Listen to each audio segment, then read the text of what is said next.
let us, hello Tish, let us go and find the soul of Ripon. Beautiful place. Never been here before. Well, I've been here before, but I've never brought you here before in all those years. So, we're starting at King Street Bridge. So, we're starting our tour here on King Street Bridge over the River Snell here in Ripon. And Ripon is one of the smallest and pretty safest, you'd have to say, cities in the UK. I think it's the fourth or fifth smallest. It's tiny. Yet its city is kind of entwined with the threat of danger.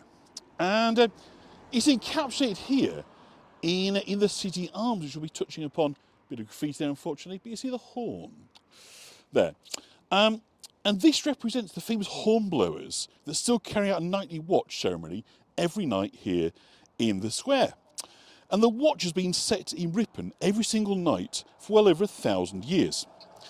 Now, the setting of the watch dates back more than 1,000 years to the year 866. And it was a troubled time then. The Vikings were kind of raiding up and down the east coast, occupying parts of the country. Obviously, we're not far from York, probably only about 25, 30 miles away from York. And of course, the Vikings did like to move by water.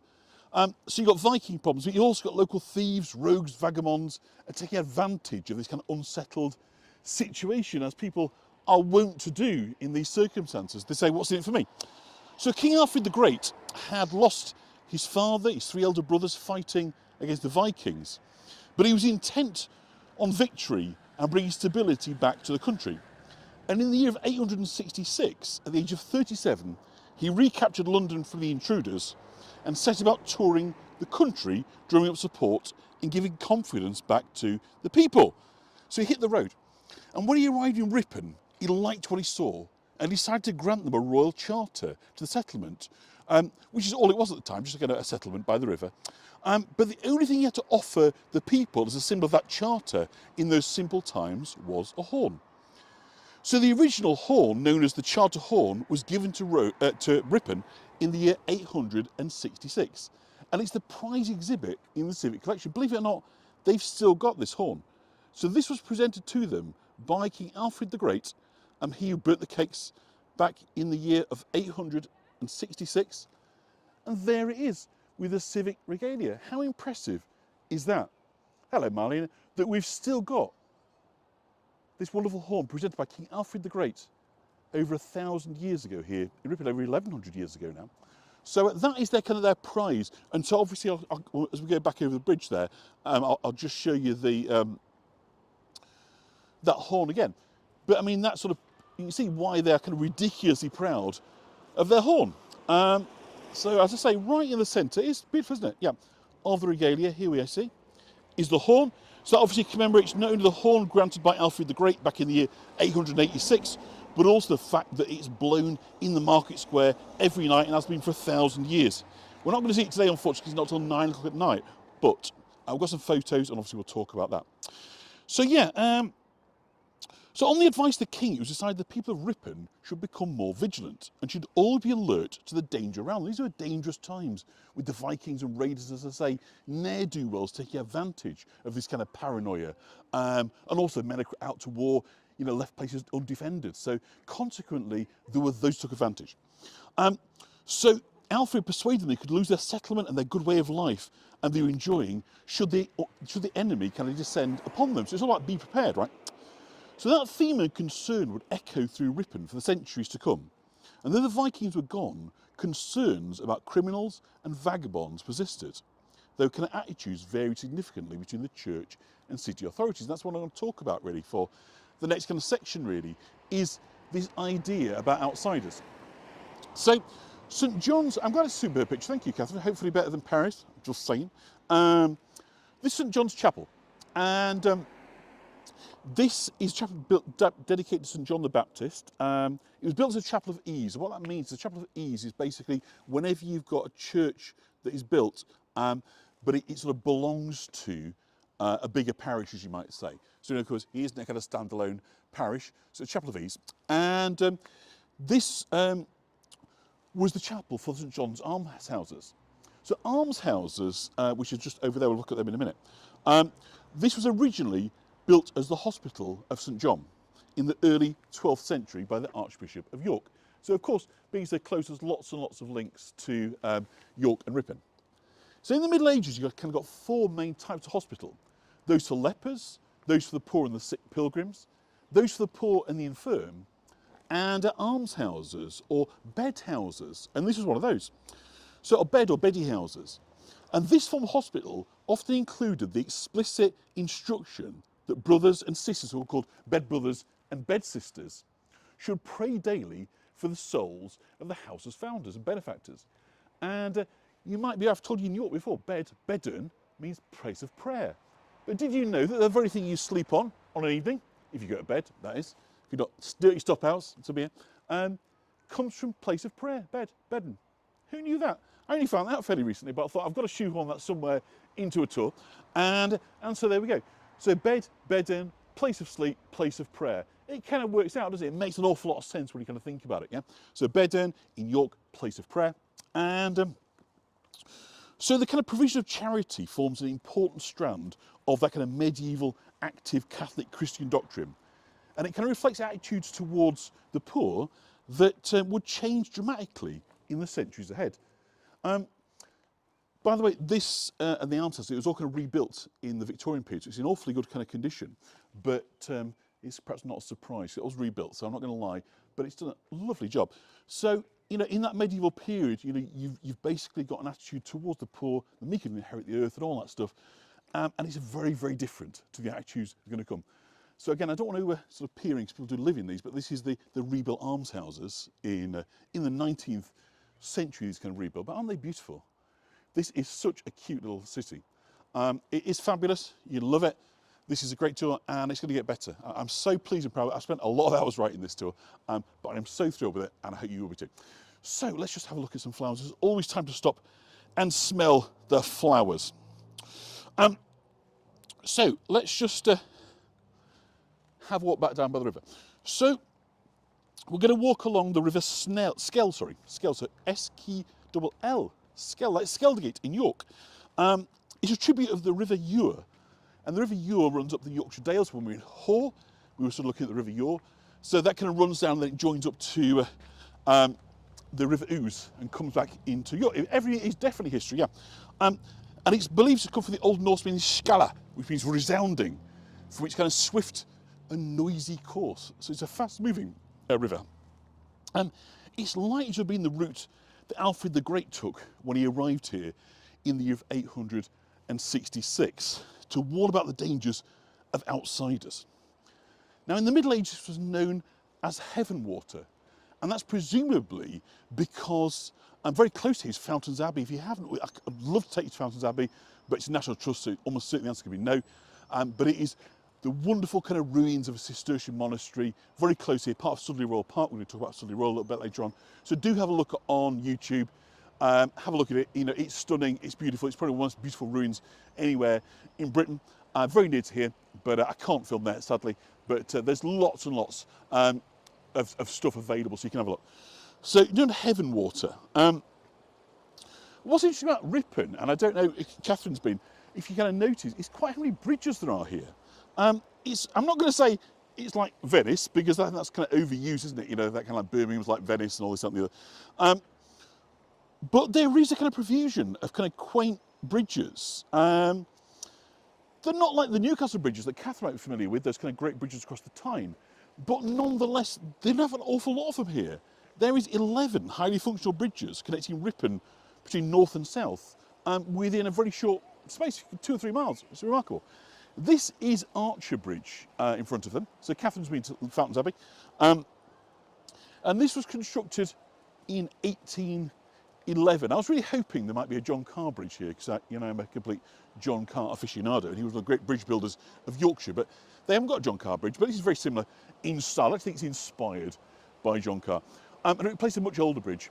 So you can see here we've got a weir. And of course, weirs were sort of put into to speed up the movement and passage of water, to create turbulence. Very handy for washing, cleaning things. And lovely park. And so let's kind of have a walk on. And the internet signal is fantastic here as well. As if there's not enough to love about it, it's got a brilliant signal. So let's just take just a moment to have a look at the water. and hopefully you can hear that. In fact, rather than crossing the busy road, let's cross underneath. How cool is that? Love doing things like that. Reminds me a bit of Hebden Bridge. We'll have to go back there. That's definitely in the diary for this year. So if the signal drops for a minute, don't worry, we'll be back. We're just going under the tunnels here. Echo, echo, echo, echo. Remember Echo? Those of you listening last week, if you haven't already tuned in, do go and check out the tour. We'll talk about Echo and Narcissus and Daffodils. The back of Thorpe Prevent House. We're going to be there in just a few minutes. But how charming is this? Yorkshire, as you know, has got it all.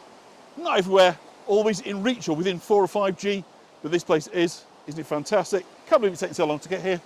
All these years of live stream, first time in Ripon, but we're here now. So let's go over the bridge, and I'll just take a sip of water as we go over, and then we'll start talking. So we're on Bondgate Green.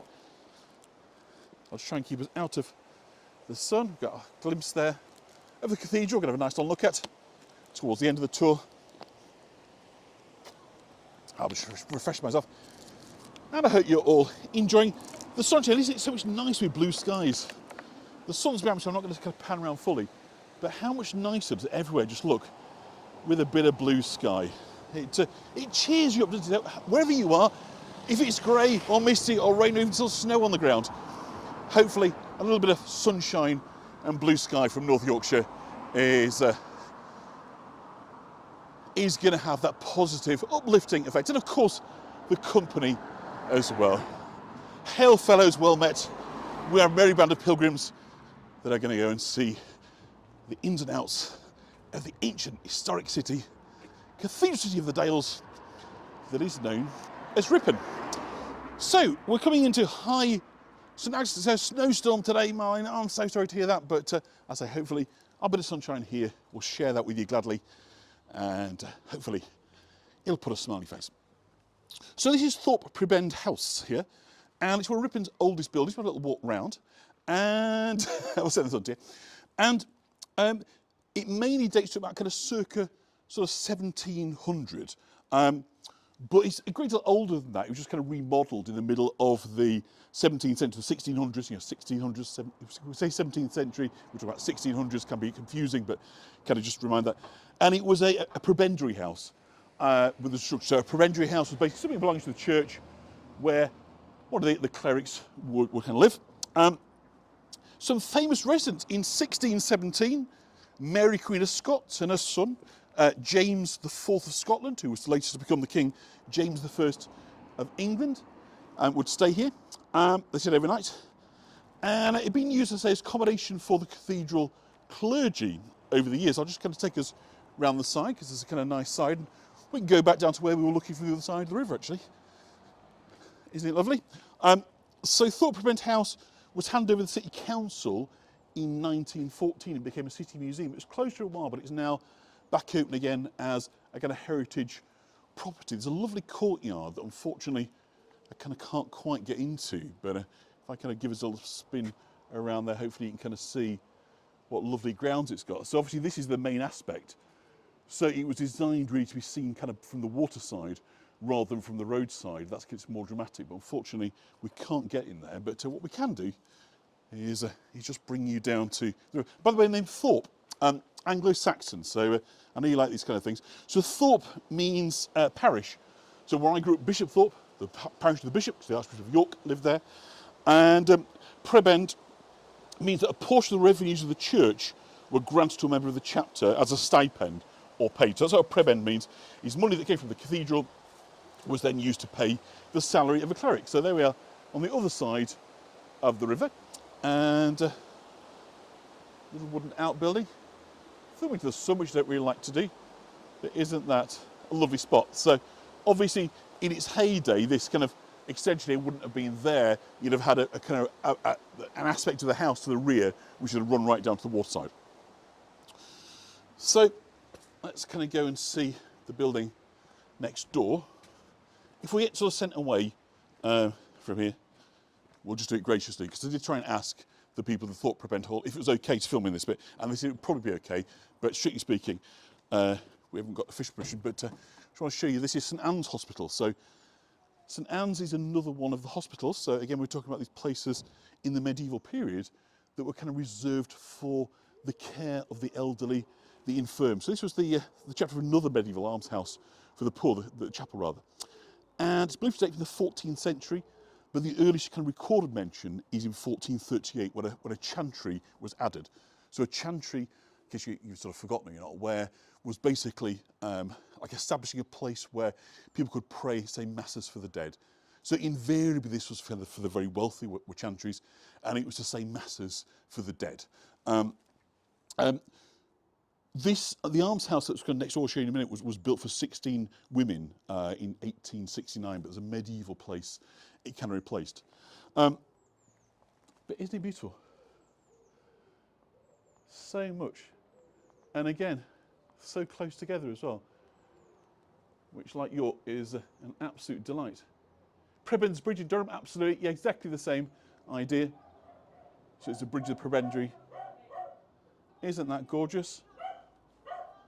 So medieval chapel in your garden, and say these almshouses from 1869 that we're not going to enter into, but there's lots of them. So I really kind of wanted to sort of set this kind of stall out early on and kind of show the Christian attitude towards kind of poverty and people that were sort of on their uppers, for want of a kind of better description, was essentially the church and society were there to help people rather than to judge them. There might be some criteria you'd have to meet, but nonetheless, it was, they didn't judge people. It wasn't that kind of vibe. It was much more, about how can we help people that are in genuine need. Isn't it glorious, this arch? Absolutely love this. It is definitely sort of. So we're kind of catching, again, glimpses of the sumptuous Ripon Cathedral, which we're going to explore later in the tour. We'll just, as and when we get glimpses, obviously high walls here. We've got St Agnes's Lodge. This is St Agnes Gate we're walking down, by the way. St Agnes, now if you remember, we did this in a tour near here, where we looked at some old ruins at Easby. And St Agnes was a very young girl who was met a horrible end. You can Google her. There's some young people around us that want to talk about what happened to her because she was only young. But she is absolutely a saint who is worth reading about.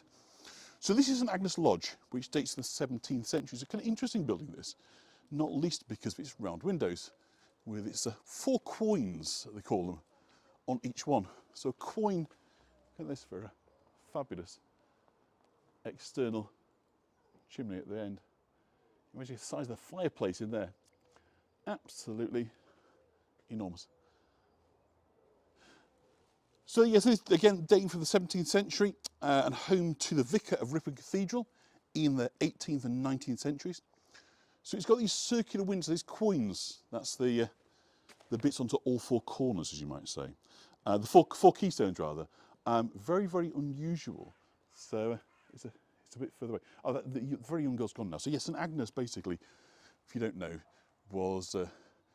she was basically a child that was kind of martyred. Now, I won't go into it because it's a bit of a downer story. I have told it before. So if you look out the story of Easby Abbey, you'll find it on there. But it's a sad story. But anyway, that's St Agnes. And my grandmother's named after, actually, interestingly. So this house, this street, and my grandmother were named after a very important Catholic saint, venerated in the medieval period. So, aren't they gorgeous? So I'm sure Marlena is looking at these and deciding which, if not all, to bring into a burgeoning, cute English property empire. So far we've kind of talked about the charitable Christian attitudes to the poor in the medieval period and the attempt to alleviate the suffering of the poor in an otherwise kind of strictly hierarchical world. Now, it's kind of important to note that for kind of much of the medieval period, England's cities, especially nearby York, had enjoyed a sustained economic boom. So wealthy merchants were made kind of relentlessly aware it was easier for a camel to pass through the eye of a needle than for a rich man to enter the kingdom of heaven. And so this provides a steady source of income to fund almshouses and the support of the poor. But throughout the 15th century, the English economy begins to contract. And by the final years of the century and the end of the medieval period, the economic crisis in York and elsewhere was acute. So it's perhaps not surprising then that as people felt less well off, their attitudes towards the poor begin to change. There was an increase in poverty-driven legislation, such as the Vagabonds and Beggars Acts of 1494 and 1495, which aimed to deal with the problem of the poor, not by aiding them, but by punishing them. So attitudes continue to harden as England moved from the Catholic faith to Protestantism. So the focus of charitable support came under pressure from new ideas about the deserving and the undeserving poor. And I think these ideas, it's worth spending a minute talking about them because I think they're with us still kind of to this day. So the Elizabethan Poor Law of 1601 codified this, and this law formed the basis of poor relief in England and Wales for the next 200 years. So part of the law's purpose was to codify types of poor into categories that separated the deserving from the undeserving poor. So the first group, the deserving poor, was split into adults who were known as the impotent poor. These are people who could not work due to sickness or disability. These were to be cared for in almshouses or a poorhouse, a few of which still existed in Ripon in 1601. Now, children in this group were known as the pauper children. They were the children of pauper parents or orphans and were to become apprentices. So like, Oliver Twist, they get brought in to become apprentices. So they learn a trade. So in essence, if you were sick, disabled or born into poverty, you deserve pity and a pittance of support. For the rest, though, life was incredibly tough. The undeserving poor was split into two groups. The able-bodied poor, those who were physically able to work, which were set to work in a house of industry with the kind of necessary materials provided. And these came to be known as workhouses. And the second, the idle poor, the worst of the lot, including vagrants, were sent to a house of correction, or sometimes simply to prison. And it was around this kind of idle poor that most of the stigma and generalisation around the poor was created. And I think it's fair to say it still lingers to this day. People still characterise the poor, absolutely. So the city of Ripon, interestingly, has got three very interesting museums. They're all closed, can't go in them today, but I'm going to talk a bit about them, that sort of deal with this idea of how society deals with the poor. Offering a kind of, and if you visit, they offer a sort of fantastic, albeit chilling glimpse into the lives of those who felt to be the most unwelcome burden on society. So we're going to walk up towards the Police and Prison Museum. I'm going to talk about that as we kind of walk along. So as I say, I talk about this without kind of saying it's right or it's wrong, but simply how these ideas have lingered. And I think what's really interesting for those of you that are listening to this from the other side of the Atlantic, how these ideas and notions came with the settlers. So it isn't simply an Anglo perspective, this is an Anglo-Protestant kind of perspective, do you know what I mean? That I think, was kind of shot through into thinking about society and benefactors and so forth into the New World as well. So I think it is relevant not simply to the history of Ripon or Yorkshire, but really globally. So much of the West that moved to Protestant societies absorbed this thinking about the poor. So the Police and Prison Museum stands testament to centuries of legal and penal practices, and it's the place if you visit where you can see stories of offenders as wardens, judges, and kind of ordinary people sort of caught up in the wheels of justice.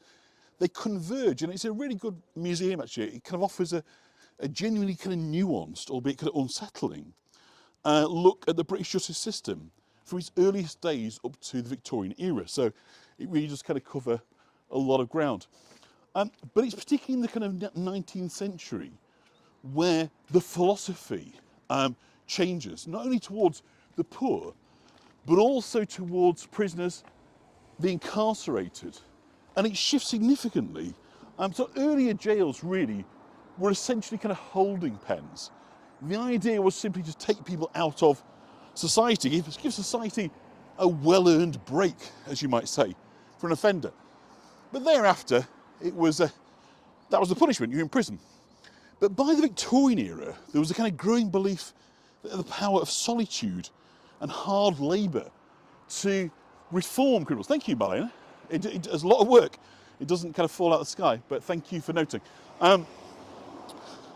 So this idea about reforming criminals, but doing it through pretty brutal fashion, as you might say. So the Prison Museum, which we'll be sort of arriving at in a minute or two, sort of showcase this transition. So solitary confinement, for instance. I'm just going to cross over to this beautiful medieval wall. This wall dates from about 1505, and it surrounds the old deanery, the abbot's house. Isn't it beautiful? The house behind it is quite modern, sadly, but the wall is very, very early 16th century. So that's nice. So solitary confinement, for instance, wasn't merely punishment. It was seen as an opportunity for introspection and, of course, spiritual redemption. Because this is the ultimate prize, isn't it? It's to get people to turn back, to confess their sins in court, but not to seek atonement through kind of the confessional box, because that's the old Catholic way. Now you have to repay your duty to society, not to God. Very, very different. Very, very different idea. So prisoners were kept in isolation for extended periods. The idea was to give them plenty of time to think about what it is that they've done. Their only companions being their thoughts, but of course, as well, an ever-present Bible. So that was the idea. And of course, that kind of relying on actually having light to be able to read and so forth. But the museum does a really kind of cool job showing replica uniforms, tools, and personal effects. It's just here. So you see here that we've got the crest of power and the chains of incarceration. So I'll give you now a little snapshot of the prison museum. Sadly, we can't go in, but I'm going to hear how nice I'm being about them. I'm hoping that one day they'll say, yeah, come on in and see what to offer. So you can't really see too much in there, but we'll go to the courtyard. So there's lots of actors kind of dress up in here as well. So this is fantastic. So here we are. It's the old police box and the prison exercise yard. So inside you've kind of got replica uniforms, tools, personal effects that kind of paint a vivid picture of this isolated existence. And Victorian prisons were particularly designed with very sort of specific philosophies in mind. Often kind of deterrence, isolation and reform. I'm just going to put the camera on to take a drink. The kind of thick walls, look how thick the walls, you know, we are. And high windows were not just practical features. They kind of represented the kind of severance from the outside world of the authority of the state and the bleakness of a life without freedom. So this is the kind of the idea that they're trying to get. And they came up with particularly kind of soul-destroying methods of breaking people. There was a notorious form of hard labour. There's the tread wheel, designed to be anything other than productively useful, but as a punitive exercise. I don't know if you know about the kind of treadmill, but this museum's got a fantastic depiction of it. I'll show you a picture, and then we'll just talk about it. So here we are. So this is a treadmill, and if you look carefully, what you can kind of see is at the bottom of these like booths, almost like voting booths. You see there's like steps. This is a wheel. And basically, the idea is you simply, like a treadmill, like you do as exercise now, wouldn't you? But in those days, you were on it for like 8 hours a day. In silence, you couldn't see anything other than the wall directly in front of you. You weren't allowed to talk. So imagine how destroying this would be for people, you know? Body and soul, the physical toll it would kind of take upon you, doing this for 8 hours a day. And of course, the psychological impact as well. And it's going to be a stark reminder that punishment, exactly, I go to the gym 8 hours a day, every day, but there's no music, there's no company, and there is certainly no videos or anything like that, so I'll just get rid of that. I do that, don't I? It's pretty bleak. Lovely old prison door here. So it's just kind of stark reminder that prison wasn't just about deprivation of liberty. It was about breaking the spirit through monotonous, arduous toil. And of course, punishment could be physical as well. We've also got the, let me just find it for you, inside here, the birching bench. So you can see there a bench that people are being strapped to for incredibly painful punishments. Terrible food as well, Marlon, absolutely. So, you know, this was all about kind of breaking the spirit. You know, this is, you know, probably the most spirit-crushing, though, of the elements, I would say, would be just the sheer lack of variety in prison. Let's kind of walk on. But I'd love to come back here, so I'm saying all sorts of nice things and hoping they'll go, Come and do a tour inside, that'd be great, wouldn't it? But to kind of deter idleness, which is the worst vice in the eyes of many. And this is kind of a real Protestant idea about the Protestant work ethic, isn't it? You know, the idleness is the worst. So let's think about the day of a prisoner, a day in life of a prisoner inside those halls. So imagine waking before dawn to the clang of a bell. A day of relentless march of chores, silence and isolation. A typical day for a prisoner in a Victorian institution like Ripon was highly regimented. I'm just going to cross over. Designed to break the spirit and to instill discipline through routine and deprivation. So thank you, Derek. So you've been woken at 6 for your wash, you've got to hygiene obviously. And that's the kind of the start of your regimented day. 6:30, a sparse, monotonous fare for breakfast, gruel, bread. It's sustenance over enjoyment. There's certainly kind of, what have we got for you today to enjoy? None of that. It's simply keep you alive. 7 a.m. you're at the chapel for religious service, instructions of moral reform, always mandatory, always silent of course. And from 8 a.m. to 12 p.m, so to lunchtime, you've got hard labour. On the treadwheel, oakum picking, which is pulling apart ropes, which absolutely was very, very painful on the fingers, particularly arthritic older people. And also sort of breaking rocks. It was kind of physically demanding, soul-destroying, pointless work for the most part. And at 12 p.m, lunchtime you have dinner, be a slightly more substantial meal, but again, usually eaten in silence. And then back from 1 p.m. to 5 p.m, you're back to hard industrial work, a continuation of labour or skills training possibly. Might be doing things like shoemaking, weaving or tailoring, if available. Not to make them better people, but so the prison could pay for staff to look after you. So earn your keep, as you might say in the prison. This is cute, this road. At 5 p.m, you'd have supper, similar to breakfast, gruel, very plain, just there to keep you alive. And at 6 p.m, you've got solitary time to look forward to. Reflection, reading, the Bible, of course, the only thing you're actually allowed to read, or the religious texts. Or you could be mending, or simply living in isolation. Then at 8 p.m, it's lights out, and that's the end of your day. And then it starts again the following day. So that was kind of life in prison. Not a lot to look forward to. So for the rest of the evening, of course, darkness, silence, cold till morning. And this kind of relentless cycle was designed not only as a punishment, but as a kind of mechanism for moral improvement, but also social control. Let's be honest, you know, this was about taking the poor and breaking them and rebuilding them in such a way they could no longer be helpful. Thank you, Natalie, I'm glad you're enjoying it. So the idea was that through hard work, silence and religious instruction, prisoners would reflect upon their crimes and emerge reformed. That's the idea. In reality, the kind of psychological toll was such that existence, the reality was people were broken, leading to mental health issues and desperation. Many, by the time they came out, were so broken physically, mentally, emotionally, spiritually, they couldn't work, so they then go on to begging, or perhaps more sort of petty crime. Making work really sort of next to impossible. So it's a very self-defeating system, as in prison is now. And I apologise for those that kind of are staunch believers in prison. I think prison has its place, but I'm not convinced it's a place of reform and rehabilitation for a lot of people. I think it's a dangerous jungle of survival for a lot of people who probably come out with whatever problems they had when they went in, and we've added a few kind of along the way. But nonetheless, if you're completely broken by prison, not to worry, because you could then be moved on to the next dumping ground, which of course was the workhouse, the house of correction. So don't worry, don't imagine for a second that was the end of the ordeal. It was just really the start of a whole new chapter of being crapped on by the authorities. And here in Ripon, you've got another fabulous museum portraying life in the workhouse. So we're just kind of coming into view now is the Ripon Workhouse Museum. And the workhouse was established in the late 18th century.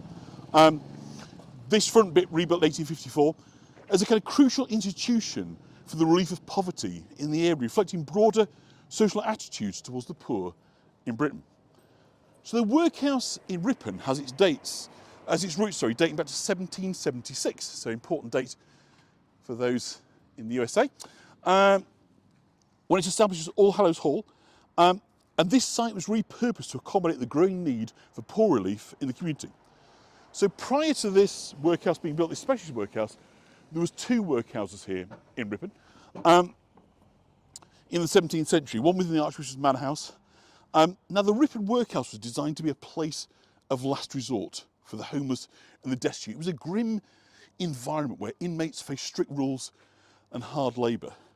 And by the early 19th century, the workhouse was home to around 33 inmates, including men, women and children, many of whom were unable to find work to support themselves. 11 men, 11 boys, 9 women and 2 girls.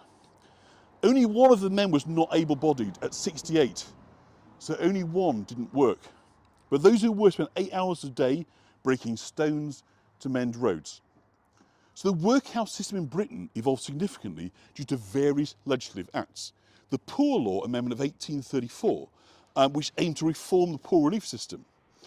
Now the new law effectively banned what they called outdoor relief. And outdoor relief basically meant that you were able to go to your parish, your local church authority and say, I'm a widow, I've got children to feed, I need some money. It stopped all that. You could no longer go to the parish. What happened is you had to go into the workhouse. And this was the absolutely last thing people wanted to do. It was a terrible place to be in, but it was also socially about as bad as it could possibly kind of get. So they made it as awful as possible to put people off. But if you really did relief, you had to go inside the workhouse. So they built this new workhouse here, so you see it erected in 1854 to meet the new standards. In other words, to cope with the demand, because they took away basically social security payments, and so you got to go to the workhouse. The Ripon Poor Law Union was formed to oversee this in 1852.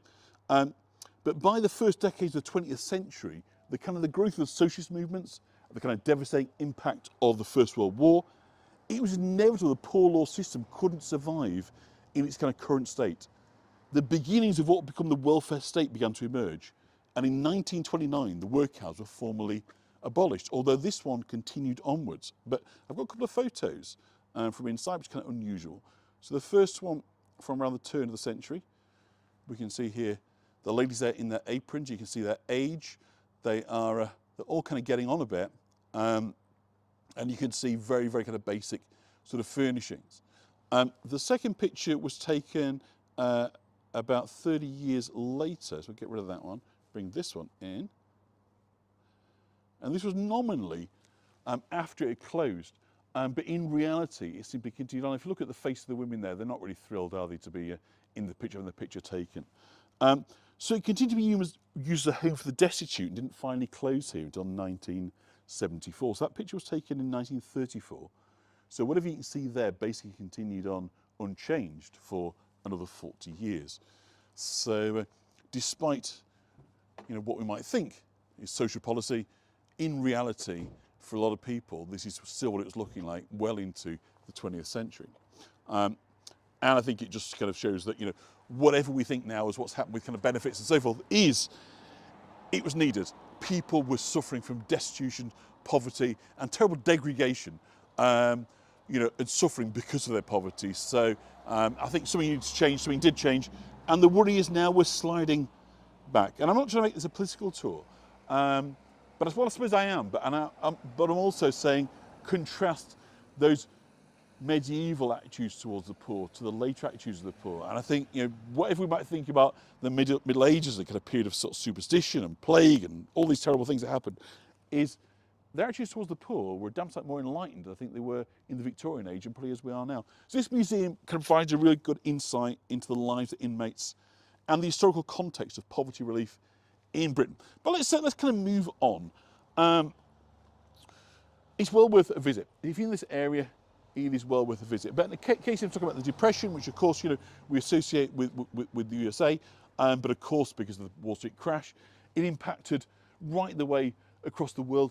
So we know about impoverishment, we know about depression, we know about kind of suffering. And whilst people will argue we don't get the same degree of suffering today as we did back then, we would hope that we've learnt a little about just basic human dignity particularly those who aren't in a position to work, aren't well enough, and we can perhaps just lose this judgment of who deserves our help and who doesn't, because I think that deep down, most people, given the chance, would support themselves, look after themselves and their family.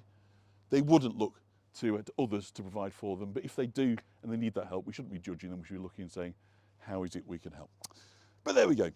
Maybe I did get political there, but I make no apologies. But yeah, pretty grim. Being in the workhouse, and to such my grandma, you know, obviously she died, well, you know, 25, 30 years ago, but she would kind of talk about, you know, as a child, just what it was like, you know, hearing about families going into the workhouse. You know, it was the absolute social disgrace. It was a thing that people would do anything to kind of avoid. So these kind of workhouse places, they stand as kind of historical significant sites, reflecting the kind of complexities of social welfare and the treatment of the poor throughout British history.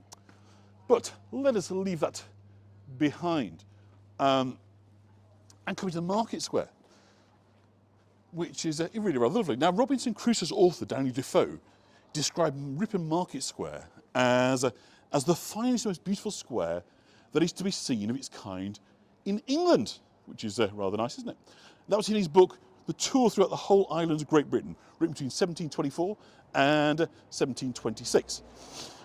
He goes on to say, in the middle of it stands a curious column of stone, imitating the obelisks of the ancient Egyptians. I'm going to see that in a minute. And the city's obelisk is one of those important structures, hence it's kind of grade 1 listed, and perhaps after the cathedral, the most distinctive. But it's more than that, it's a firm place in kind of architectural history, because it's the first freestanding obelisk anywhere in the country. It was put up at the very, very beginning of the 18th century as part of a scheme to improve Ripon. And as the historian Thomas Gent wrote when chronicling in the year 1702, John Azelble, Esquire, and that year in the marketplace was paved and adorned with an obelisk of freestone 82 feet high, all of which cost £564, 11 shillings and 9 pence. Look at that, sky's down great.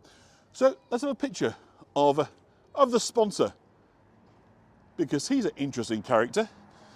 John Azelble, his name appears here because he was the mayor of Ripon at the time. Let's get him and his edifice, which he really insisted on. He was absolutely insistent. Others disagreed, didn't really like the idea of this, but he wanted it. He was the mayor of Ripon, so he got his own way, and he's been the MP from 1695. And so shortly after the arrival of the obelisk in 1702, he begins to ascend to the heights of government. The Ripon MP, he became an ally of the Earl of Sunderland, who in effect became the Prime Minister in 1718.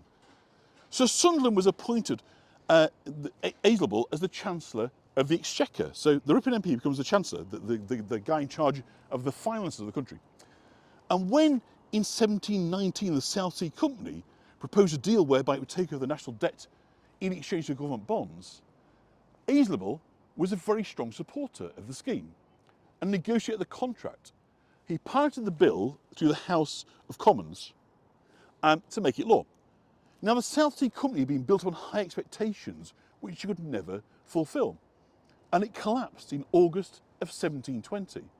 And a lot of people lost an awful lot of money. It was the Wall Street crash of its day.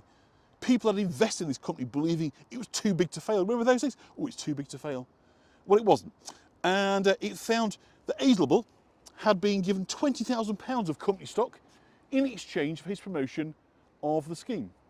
He was forced to resign as the Exchequer Chancellor in January of 1721.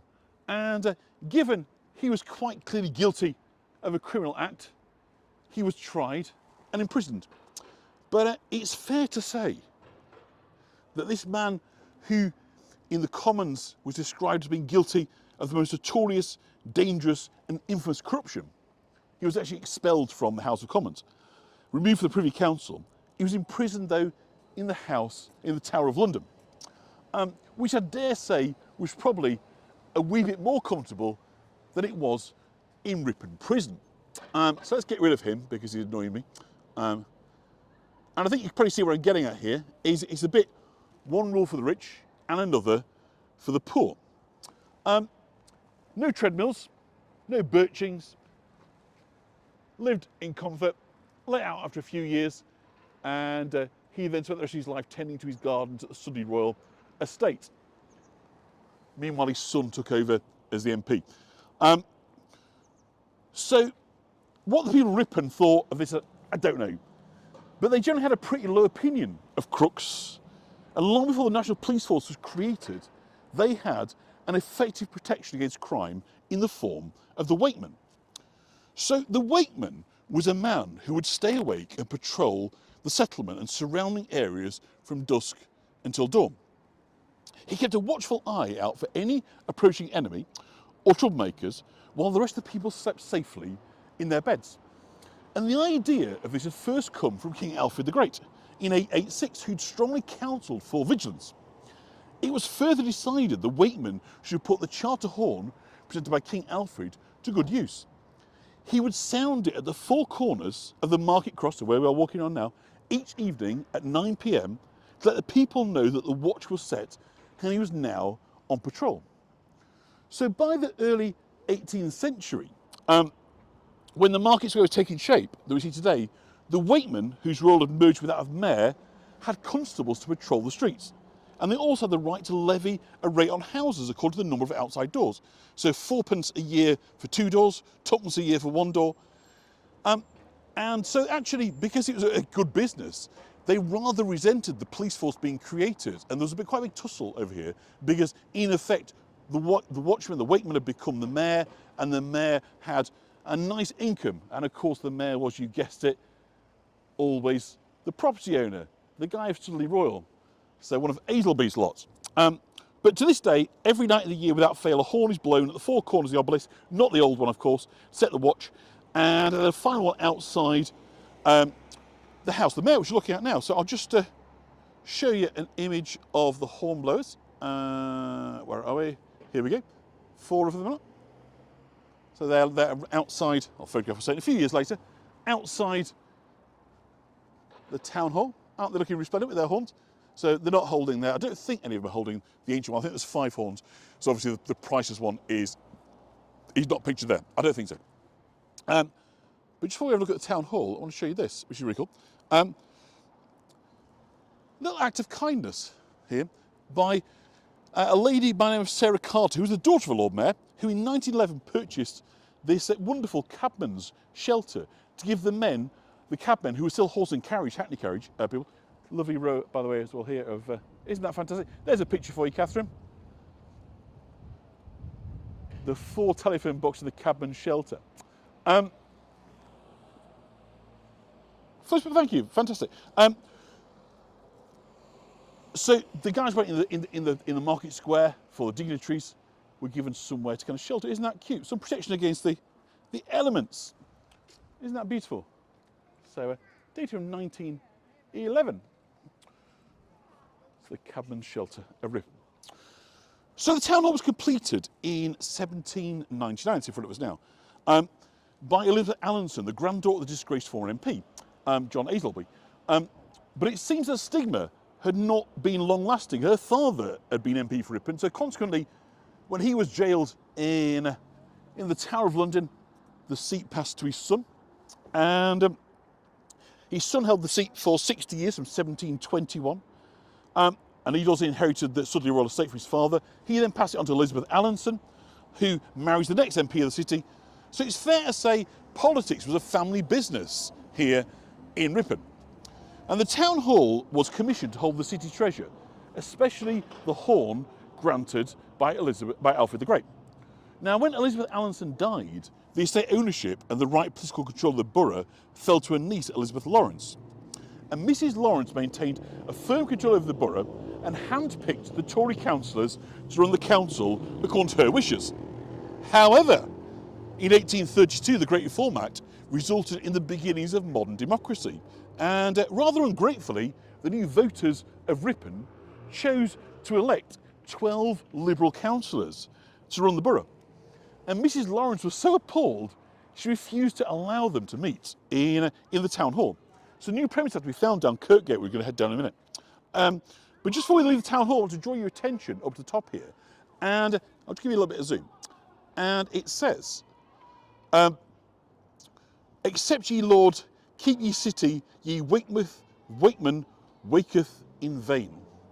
And the inscription reflects Psalm 127, which is translated as, unless the Lord keeps the city, the watchman waketh, but in vain. So in other words, it's sort of it's not just the wakeman, it's the Lord as well. So it was added in 1886, celebrating 1,000 years of the granting of the Charter by Alfred the Great. And, oh, there we go. So it's a call to God to aid the city in keeping outsiders at bay. But it was kind of rather late, as it was in God's name that one of the biggest outsiders in Victorian society had already lived in the city for a number of years and captured some of the delightfully strange details of the city's cathedral in one of the most celebrated novels of all time.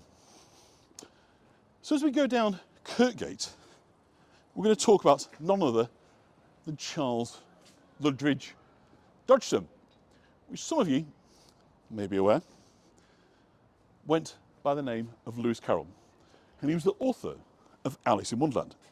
So he'd been born Charles Dodgson in Derbyshire as the oldest son to 9 siblings, and his father was the archdeacon in Richmond, which I've been to, Richmond Cathedral. And in 1852, when Dodgson was 20, his father Charles Sr. became canon of Ripon Cathedral, where the children were forced to live with him for 13 weeks of the year. So Lewis Carroll spent 3 months a year here, basically, in his early 20s. First, I haven't seen a picture of Lewis Carroll. Here he is as a young man. You might have seen him sort of slightly later, but this is him as a young man. He's born into privilege and respectability in northern conservative circles, but he's a kind of outsider by temperament. He's shy, he stammers, he's a kind of deeply private guy who goes on to be an Oxford mathematician. But he was known for his extreme shyness, reclusive habits, and for his severe stutter. So it's perhaps not surprising that when his brother took lodgings in Kirkgate, round about where we are here now, I don't exactly know where, but in this area here, he and Carroll spent a good deal of time in these lodgings, rather than sort of mixing with the kind of society of kind of Ripon, as you might say. Now, there's something of a feeling of going down a rabbit hole as we walk down Kirkgate, the kind of the winding and sloping street of delightful independent shops that takes us from, let's get rid of Lewis Carroll. I'm going to keep on talking about him. Do hope you enjoy this one. Takes us from the 18th century square to the medieval cathedral with its ancient crypt. So Lewis Carroll spent a great deal of time in the cathedral, which was built between 1160 and 1547. We're going to walk down there now. And for a time kind of comparator, the early English style west front that you're just about to see coming into view was completed in the year 1220. And that's the year that work on York Minster began. So it's a good deal older than York Minster, but it didn't have anything like the same pulling power as York Minster, and that's arguably true today as well. So here it's coming through. So there's the west view coming in. So cathedral time now. And that was sort of something that Lewis Carroll's father, Canon Dodgson, was keen to address, was this kind of idea of getting people through the door. So he decided to introduce daily services in the cathedral to draw the crowds.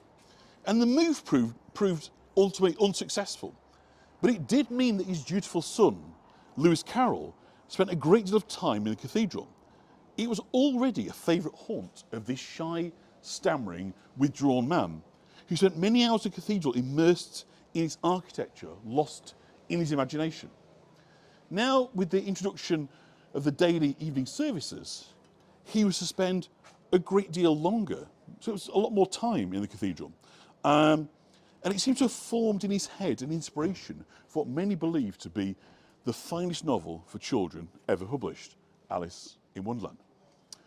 As the son of the canon, it's perhaps not surprising that he took to sitting in an area known as the altar, in the area near the altar rather, known as the Misericords. Now, I don't know if anybody has heard of the Misericords. I'd be very impressed if you have a look at this lovely old gateway bridge. Isn't that beautiful? Survived medieval. So prayers in the medieval church happened 8 times a day. So if you were a monk or you were an orderly, you're going to church 8 times a day. And prayers were done standing up with your hands sort of uplifted towards heaven. So the old or the infirm could use crutches, or as time went on, a misericordia literally meant a pity of the heart. And it created an act of mercy. And what it was for those that required, some help, it was like a prop, and it was constructed that the seat, like a cinema seat, could flip up. But when it's flipped up, so you're standing for prayer, there's like a little shelf that sticks out. However, the underside sometimes of this small shelf was carved, allowing the user to kind of lean against it, slightly reducing their discomfort. So let me show you a picture of a misericorde so you can understand what I'm talking about. So this is what it looks like. So if you have a look at that, can you see that if you look at the centre of it, you can see there's a little sort of platform sticking out. And so basically, that's for your bum. So if you're elderly, you need something to lean on, that's what you could do through these kind of long interminable church services. You could lean it. But they do these carvings underneath. And because the carvings were out of sight, on the flip side, they tended to be mostly non-religious subjects and depict everyday scenes of animals, monsters, and strange beasts indeed. Let's get rid of those. And one such seat in Ripon Cathedral, the mayor's stall, so where the mayor will go, depicts a griffin and a rabbit. Maybe we see where I'm going with this. The low-relief sculpture shows a vicious griffin chasing a rabbit. So let's bring this up and I'll show you. This is a wooden sculpture on one of these misericorde seats inside the cathedral. So let me find that for you. Excuse me, sir. There it is. I'm sorry, I'm live. I'm chatting in a minute. I'm on your live. Oh yeah, fantastic. Hi. Hello. Do say hello. Yeah. How's it going? Hello, live. Hey. How are you guys? That's great. Thank you. Just shows, doesn't it, that you can always be found. So if you have a look there, you've got the griffin and you've got the rabbit. So the rabbit is kind of moments from leaping into the burrow. So Carroll liked to entertain children with fantastical stories they made up on the spot. Now, during a picnic in July of 1862, Dodgson made up a story about a girl named Alice, ostensibly 8-year-old Alice Liddell, the daughter of a fellow Oxford Don who chases a rabbit into a hole in the ground, ends up having a wild adventure full of strange and baffling creatures. He claimed it came to him from nowhere, even when in the case of Alice in Wonderland, that fiction is very strange indeed. So central to the narrative of Alice in Wonderland is the idea of a rabbit disappearing down the hole. And in this carving, there's 3 openings to the burrow, if you look, and where one rabbit can be seen to be leaping into the tunnel in one of the small pictures, and the griffin's claw touches the rabbit, which leaves us kind of unsure how this moment ends. Does the griffin lose its grip as the rabbit escapes down the hole? Does the rabbit give it into the griffin's strength? Or is it Alice, now shrunken, being controlled by a creature under the Queen's orders, just like the carved figure? So, get rid of that. We'll come back to the... So Carroll's own griffin appears in chapters 9 to 11 of Alice's Adventures in Wonderland, adding a similar kind of sense of mystery and tension in quoting, "They came very soon upon a griffin lying fast asleep in the sun. 'Up, lazy thing,' said the Queen, 'and take this young lady to see the mock turtle and to hear his history. I must go back and see after some executions I've ordered.' And she walked off, leaving Alice alone with the griffin. Alice did not quite like the look of the creature, but on the whole thought it would be quite as safe to stay with it as to go after it as the savage Queen, so she waited." Now, hidden amongst the arches of the cathedral, we have a depiction of the Queen. So hard to see who's got a gilt here. A striking figure of a lady standing atop a bodiless cat, which we'll look at in a minute. The lady smiles as she stands crowned and armed. Her unsheathed sword gleamed where her hand presses again with solemn devotion against her heart, the Queen of Hearts, yeah? She rises above all in her pulpit, regal and immovable, perhaps oblivious to the wide-eyed cat crouched in the shadows below her feet. The scene invites an immediate comparison to the Queen of Hearts, a figure defined by her overwhelming presence and fierce, unquestioned authority. The stone carved into the pulpit underscores the kind of nature of her rule, a reign shaped not by mercy, but by force. She's cast as a warrior, and in the world of Alice's Adventures of Wonderland, unmistakably as a tyrant. In the book, the Queen turned crimson with fury, and after glaring at her for a moment like a wild beast, screamed, "Off with her head!" The bodiless cat, whose wide-eyed features show the personality of Alice's Cheshire Cat. And the combination of the two together, so let me show you a picture of the cat. So in case you're thinking, can't really see much of the cat on here. This is at her feet. So the combination of the two together make an unmistakable connection to young Dodgson's inspiration. So the Cheshire Cat's wild, knowing grin, so unmistakably his, has long captivated readers. The term Cheshire Cat dates back to the 18th century, and it referred to famously kind of well-fed dairy cats of the Cheshire region in north of England. Yet Carroll's own creation may owe something to the cathedral carving. A bodiless, cat-like face pointing out from beneath the Queen's skirts, tongue lolling in manic delight. In Alice's Adventures in Wonderland, the Cheshire Cat belongs to the Duchess, though he answers to no one. He slips through the world like a phantom trickster, materialising whenever Alice least expects him. If you haven't read Alice in Wonderland, stop what you're doing and go and read it. It's brilliant. If you think you know the story, look at it again because there's so much in there. And of course, he dissolves just as suddenly, leaving nothing but an eerie, lingering smile. His kind of remarks are brief and cryptic, unsettlingly wise, each delivered with a calm that borders on mockery. "We're all mad here," he tells Alice. His presence is defined by cunning wit, mischief, and a talent for riddling conversation. In one of the stories where striking moments, the Queen of Hearts orders his execution, yet he escapes her wrath by vanishing everything but his grin, leaving the executioner with nothing to behead. And if this was not enough, there's one more kind of strange inspiration to be found among the carvings, the image of the blemmies. So in medieval lore, the blemmies were strange, formidable beings, mystical ambassadors from another realm, shapes that were human, but their faces set deep in their chests, and they had no head upon their shoulders. Their presence is legend, and it's eerie and commanding. And through the link between these creatures and Lewis Carroll is delicate, right? So, I'm not going to say this is definitive, but it's interesting. There's undeniably something there, something present. So let me just show you a picture of the blemmy. So again, we're going into the wood carvings inside the cathedral here. Hopefully, again, we'll take you inside one day. So here we are. So you see a man with no head, but his face is in his chest, right? So for generations, scholars have suggested that Dodgson's Humpty Dumpty, Mr. Nobody and Somebody echo the carved blemmies in the stall in Ripon Cathedral. Yet the influence may run deeper still. The very idea of blemmies, humanoid forms twisted just out of place, seems to ripple throughout Alice's Adventures in Wonderland.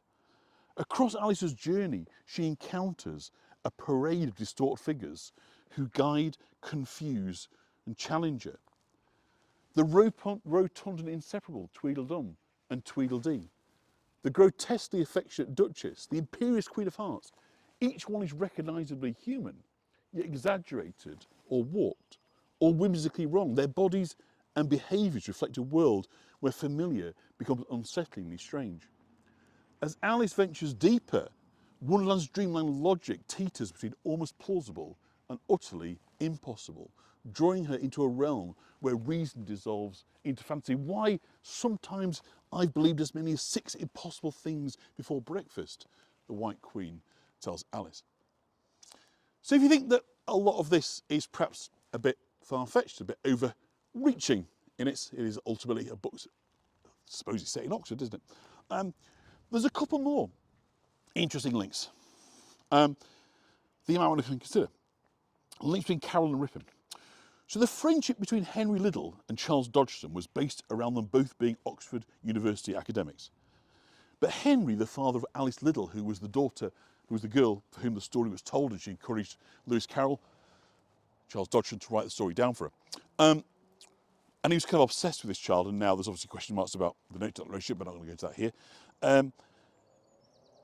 Her father, Henry Liddell, had spent a number of miserable years at school here in Ripon.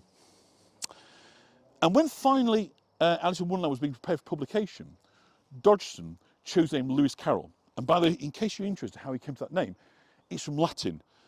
His name is Charles Ludwig, And he basically translated that into Latin, which is Lewis Carroll, reversed it. Carroll Lewis, rather, reversed it. That's why his name. Because he wants to keep separate, basically, his work as an academic don in Oxford and that of a kind of fantastical children's author. And he decided to do the illustrations of Alice in this mad world himself. And despite being a talented artist, he was not satisfied with the results. So he brought in Sir John Tenniel to bring his story to life. So searching for an image to base Alice upon, Henry Liddell showed Carroll a photo of a girl by the name of Mary Badcock. Now, Mary Badcock was the daughter of Reverend Badcock. And Reverend Badcock had been the headmaster of the school in Ripon that was attended by Henry Liddell. So the actual father of Alice also found, Alice Liddell that is, found the image upon which the illustrations of Alice were based. Tenniel was granted permission to use the image of this otherwise unknown girl from Ripon. And she became famous the world over, of course, as Alice. So this is based on photographs of Mary Badcock, who was the daughter of the headmaster of Henry Liddell, who was the father of Alice Liddell, on whom this story was based. So I find it kind of delightfully ironic that this city that to this day celebrates its watchful eye over outsiders should have given birth to this strange world where logic bends, proportions shift, and the familiar becomes unsettlingly strange. It seems to be precisely the sort of thing that Alfred the Great had warned them about 1,000 years earlier. And just to finish off our tour and our time together here in Ripon, it's a little bit over time, but only a few minutes, I wanted to show you the locations, we'll get rid of Alice, of where it was that Charles Dodgson, otherwise known as Lewis Carroll, stayed, where his father lived for 3 months a year throughout the first half of his 20s. And it was here at the old deanery. So how close is that? So this is where the Dodgson family were located, in the old hall. I don't know how much light you can see now, but it will mention on the plaque there the link with Charles Dodgson and Grace Slick, yeah, the White Rabbit. The link there. So yeah, it's got it all, hasn't it, Ripon? Beautiful buildings, absolutely delightful cathedral, fascinating history, a horn that dates back 1,000 years, watchmen that are still blowing their horn every evening at 9 p.m. Shame we can't still be here, but that's another 3 hours away from now. And of course this link with Alice in Wonderland that many of you might not even been aware of beforehand. So I do hope that you've enjoyed that, that was value for money for you for the last hour or so of your time. And I thank you for